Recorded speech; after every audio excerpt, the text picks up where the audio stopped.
Hello and welcome to my channel. This is an introductory video of things to come. I will be reviewing the Nexstar 4 SE telescope and mount, as well as some of the capabilities of a Dobsonian. So these are my two telescopes that I will be reviewing. The Nexstar 4 SE and mount. It's a 4-inch Maksudov Cassegrain telescope. As you can see, I've switched out the viewfinder and put the one off of the 8-inch Skywatcher Dobsonian, and it doesn't seem to be too heavy for the mount. It tracks fairly well. I took some video of the moon last night with the 4-inch Maksudov Cassegrain. It was in EQ North tracking mode, meaning that I used the equatorial wedge on the SE mount. Now what I've done is use this program called PIPP.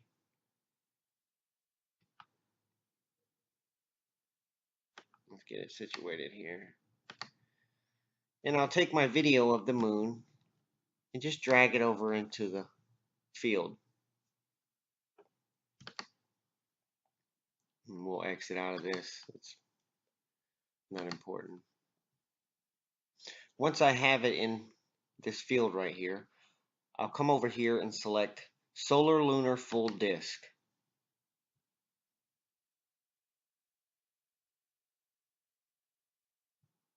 Go to the processing options. Input options. All right, yeah, okay, that's unselected. Quality options. Select keep only the best frames, and it was 800 frames, but I only want the best frames, so I'm going to type in 600. So it'll get rid of 200 so of the worst frames. And with the output, I will select the file. Usually I just select desktop.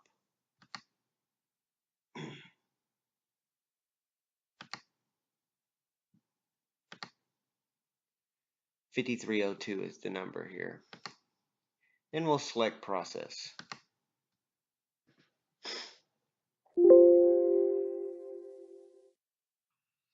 Now once this is finished, we can go ahead and exit out. And we're going to pull up AutoStacker 2. Once AutoStacker 2 is up, I'll select open.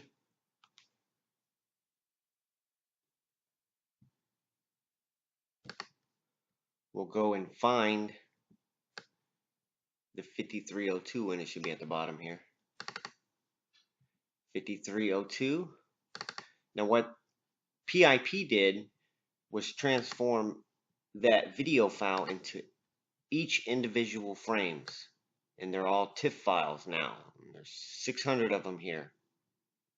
So what I'll do is select them and Control A to select them all. Open. And they'll pop up over here. Now what I can do now is zoom in just a little bit so I can get the entire moon in my shot here.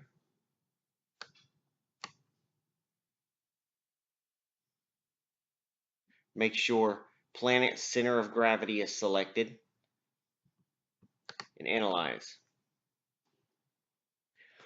Once it's done analyzing, you'll have a quality graph pop up. Now this will tell you how well the entire video has been made. If the planet or the moon is jumping around, or the object that you're looking at is jumping around, this green line will drop much quicker and be less of a nice gradual slope down. Since I used the Nexstar 4 SE and mount, I didn't have to adjust much for the moon drift through the sky. So It turned out to be pretty decent quality. Now what I'll do is select 80 frames to stack, or 80% frames to stack. So down here is 600 frames, and I'm only going to stack 80% of them. So it will further get rid of more poor frames that sort of maybe jump around, or a bird flies through, or there might be a plane that leaves a trail. What happens is AutoStacker will recognize that and remove that frame or those frames. So 80% is usually what I run at. Sometimes you can go 80, 50. And what will happen is AutoStacker will make two stacks, one 80% and one 50%. I don't need to do all that. Also, you can click sharpen, and what will happen is AutoStacker will automatically sharpen a picture, and you could use the normalize stack feature. No, not the normalize. The blend raw feature right here to sort of blend in a blur with the stack if it over sharpens, and it gives you a ridiculously sharpened picture that looks fake. And you can blend the raw in up to 25%, and then you can show that picture off to your friends without further processing. You could do it right here on AutoStacker. I don't do that. I like to sharpen my own pictures. So what we'll do next is place AP grid. Now I got it set at 104, and we'll see what that does. That gives me a pretty good amount. Now if we was to select 24 and place the grid, what it'll do is give me much smaller blocks and 990 AP points or alignment points. So we don't need that many. So I like to use the higher numbers, gives you less align points, and that's about all you need. You can come in and do this yourself by simply just clicking on the object, and if you don't like them, you can right click to remove. But it does a pretty good job of setting the alignment points itself. Sometimes you do need to go in and do it manually. Once that's done, we'll select stack. Once the stacking process is done, we're going to completely get out of AutoStacker. One thing I forgot to mention, make sure the TIF option is selected up here. I haven't tried the PNG to see if it works with Registacks, but I usually just use the TIF option. So now that it's done stacking, we'll exit out of here and we will bring up Registacks.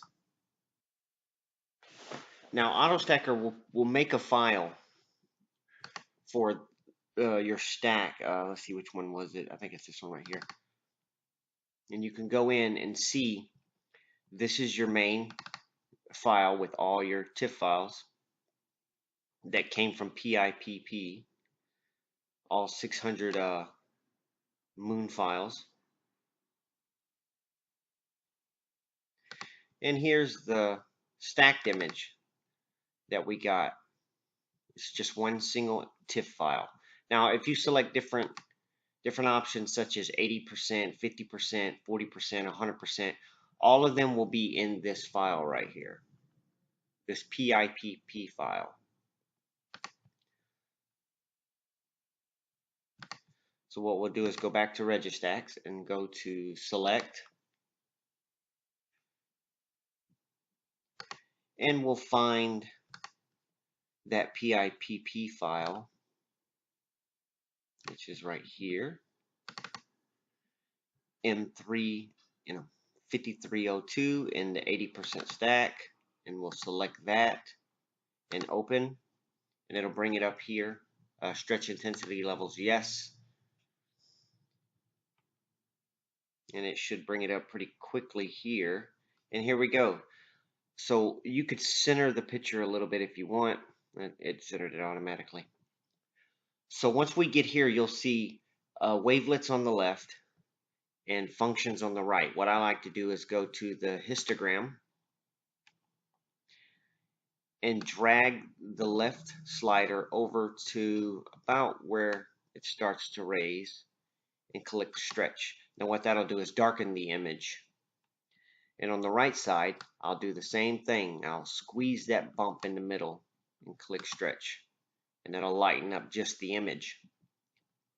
The left side darkens the background. The right side darkens the actual image. This is not, that is not a fact. That's just what I've noticed seems to happen. So from here, we'll select the very first option and drag it all the way over to the right. And as you can see, it completely over sharpens the image. Now, if that's the image that you like, fine. That's fine. There's nothing wrong with that. It looks nice. It's a a nice little over detailed shot of the moon, but I don't like it to be over detailed, so we'll do around 50%. That way I get more of a realistic view of the moon.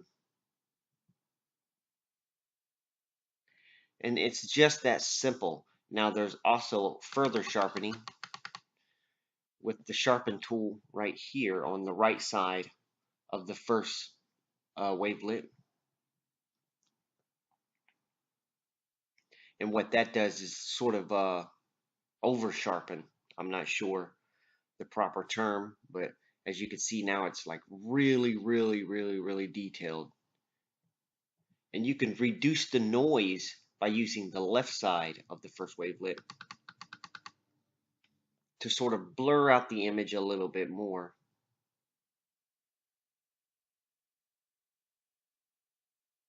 We'll see what this does. And it kind of blurs out that over sharpen. Like I said, if this is the image that you want, that's fine. There are lots of different settings over here that you can totally sharpen it to make it look crazy. But I like just to use the first one.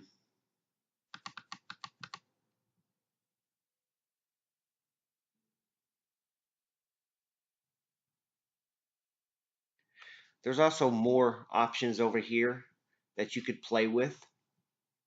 When you're doing the moon, you usually don't need to do much other than the histogram, sort of darken the background and lighten up the image a little bit.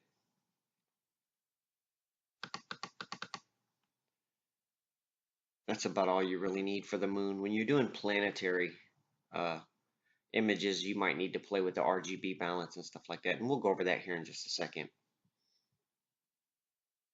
As you can see, it's still got an over sharpened image. I mean, it looks nice, but to me, it's a little fake looking.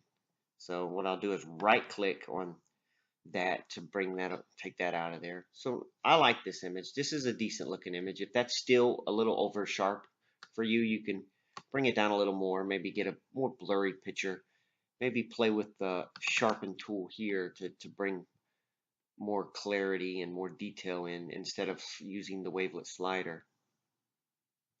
All right, well, I've already done this image, so we won't be saving this. One more thing I want to talk about in PIPP. And we'll bring this back up. I used a moon filter to create this image right here. We'll bring this up.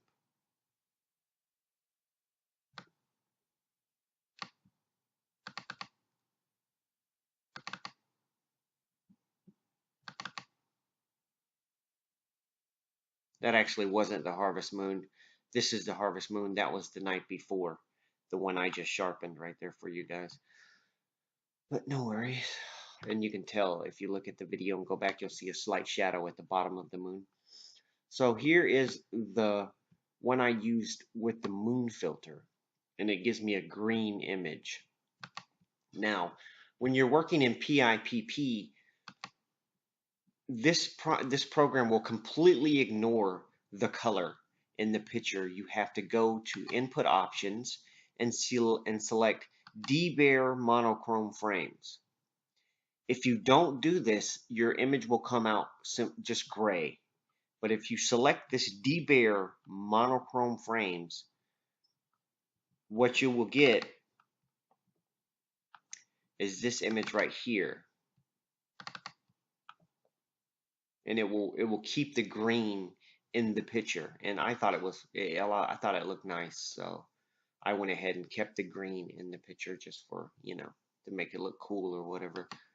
But yeah, remember to select that if you're doing planetary or something with color in it, like you're using a filter for the moon or other planets or something like that.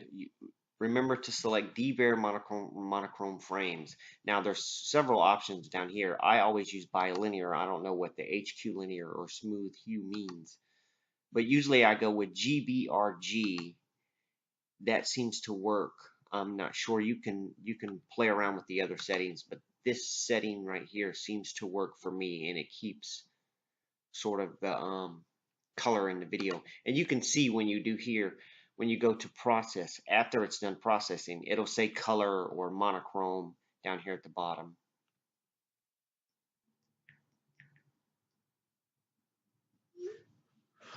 All right, so I went out the other night, just the night before the harvest moon, to take some pictures of Orion with the Nexstar 4 SE. I set it in equatorial mode, used the equatorial wedge, aligned it properly to true north and Polaris to the best of my abilities. Now, it's not perfect. It wasn't an exact science, but it was pretty close. Now, this is a 15-second stack. Now, when you're outside and you're looking through your LCD screen on your camera, this image looked a lot better. It looked clear, it looked pretty. I thought this was correct. So I took a whole bunch of pictures just like this. And it was hard to stack because, as you could see, now that I got it in post-processing or pre-processing stage here, the stars aren't nice tight circles. So 15 seconds was a bit heavy for that Nexstar 4 SE mount. Now, like I said, when I looked through my LCD screen, it looked fantastic. And this is still a nice single exposure image when you're trying to view and see some nebulosity coming from the Orion nebula. Now, it's still like I said, it's a nice single exposure shot. 15 seconds is a bit too much for that Nexstar mount. And I was aligned pretty close to true north. And the reason you can check, the way you can check that is when you use the go to function on the mount and you tell the mount to go point at a certain object in the sky. Use it. There's a option you can use called precise go to, and what that'll do is put the Orion constellation or the nebula as close as it can to the center of your field of view. Now, if you're not aligned properly, when it slews to Orion or any other object in the sky, it won't be perfectly in the center. It'll be off to the right or off to the left or up or down. Or sometimes it won't even be in the frame at all. But if you are properly aligned, what it'll do is it'll slew to the object, and the object will be fairly center of the frame, especially if you use the precise go to function. So I was pretty good alignment that night when I used my phone in true north, and then I found Polaris in the sky and sort of lined it up. I used the 2-star align procedure, and then I went to the EQ auto align feature, and I got success on both ends. So, and then I went back to the 2-star alignment to make sure I had a little more accurate tracking, because I'm not sure the auto align feature, the auto EQ align feature, I'm not sure how accurate that is. So like I said, I went back to the 2-star alignment and I used Betelgeuse and some star that's above Betelgeuse quite a bit, and I made sure there was plenty of separation between the stars. I live in a heavily light polluted city, Charlotte, North Carolina, so the stars aren't big and bright in my sky. Betelgeuse, you could barely see it, and that's a shame. But so yeah, this isn't a bad image. It's just not workable in when you go to process the image because you don't have nice tight stars. The stars should be perfect spheres as best that you can get them. Plus, I'm not sure if I was completely perfectly focused as well, and I'll show you what I mean here. I took some shots of the Pleiades cluster. Now, I don't have a focal reducer, so the Seven Sisters here it didn't look like the Seven Sisters. It just looked like a bunch of stars. But this picture right here was very telling of how well focused I was. And I didn't really notice this. This was my first night. This is first light. So I didn't really notice that I was messing up or had the wrong focus or had the wrong exposure setting. Now this again is 15 seconds. Now I didn't get the sort of elongated stars in this frame right here. Maybe that had something to do that I wasn't completely focused, and I can tell that I wasn't completely focused because these stars have a dark center in the middle of them. If you look closely, there's a little black dot in the center of each of these background stars. Now, of course, I'm not going to get the dark center in the brighter Pleiades cluster because they're so bright and the light just sort of hides the dark center. But if you look at some of these background stars, you'll see the dark center. That tells me that I wasn't completely focused. So I'll have to go out and work on this again. And also, like I said, this is 15 seconds. It's a nice shot. It wasn't done with a focal reducer, so I really didn't get the image that I wanted. This was just sort of a test run for me. But again, this is a nice shot of the Seven Sisters. Just wasn't my night, I guess. And I was out there for the first time. Half the time I don't know what I'm doing, so and I'm learning. The more you do it, the more you learn. So yeah, I would say the next time I go out, I'm going to work around 6-second exposures, and we'll try next time to get honed in on the focus. The problem with focusing through an LCD screen, these background stars don't show up. Only the Seven Sisters show up, and only 2 of them showed up in my screen. Apparently, a couple of them aren't bright enough, but 2 of the brighter ones, I believe it was this one and this one, as I tried to keep them near the bottom of the frame so I can get the 2 top sisters in. So when I'm focusing on the brighter objects, I come into focus a little too quickly, and as you can see, the background stars are very telling. So we'll continue to work on this. And I thought that I can maybe focus on the moon and use that same sort of standard for the stars, and that's not true. You'll get a picture just like this, where you're focused on some of the closer, brighter stars, or appear to be focused on some of the brighter stars, but the background stars are not completely in focus. And what will happen is when you go into the post-processing part of it, when you start to process your image through whatever program that you're using, I use Deep Sky Stacker. Deep Sky Stacker will have a problem sort of locating these stars, or the stack will be not pleasing. It won't show any nebulosity. It'll just be a bunch of clumped together stars that just a mess is what it'll be. And I've deleted all the stacks that I've made. So yeah, we're gonna say about 6 seconds next time we go out. I'm going to be ordering a focal reducer today, so it's going to be about a week before I get that. And that's it. So I will be reviewing this NextStar 4SE telescope and its capabilities and what can we see with it. I couldn't see Andromeda, Although I can see Andromeda with my 8-inch Dobsonian.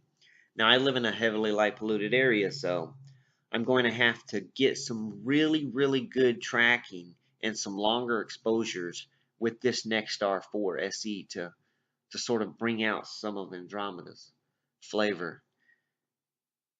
You know. Thanks for watching.